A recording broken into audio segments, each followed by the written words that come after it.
Hello বন্ধুরা, welcome to সাথীস creation. আগের দিন তোমাদের এটার মেকিং ভিডিও শেয়ার করেছিলাম। এখন তোমাদের সাথে শেয়ার করতে চলেছি এটার কালার টিউটোরিয়াল।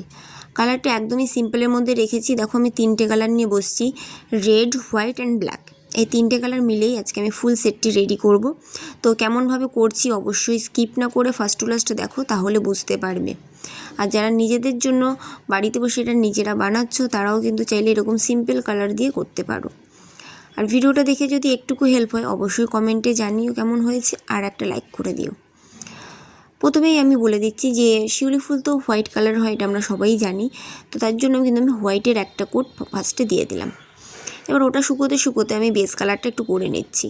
আজকে বেস কালারটা আমি রেড রেখেছি, কারণ হোয়াইট অ্যান্ড রেডের কম্বিনেশনটা আমার কাছে খুবই ভালো লাগে আর পুজো পারপাসে খুব ভালো যায়।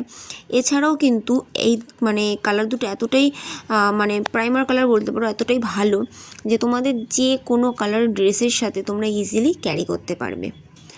আমি কিন্তু অফ ক্যামেরাতে শিউলি ফুলের উপরে আরও 2-3 কোট হোয়াইট কালারটা অ্যাপ্লাই করেছি, কারণ হোয়াইটটা যেহেতু লাইট কালার, একবার দিলে কিন্তু ভালো লাগবে না আর ফুটবে না। তো তার জন্য আমি 2-3 কোট অ্যাড করেছি।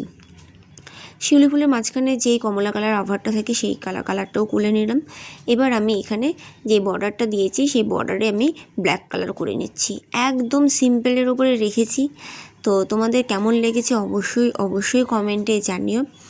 ভালো লাগলেও জানাবে, খারাপ লাগলেও জানাবে। তো দেখো, তোমাদের সাথে কিন্তু গল্প করতে করতে আমার পিসটা পুরো রেডি হয়ে গেছে।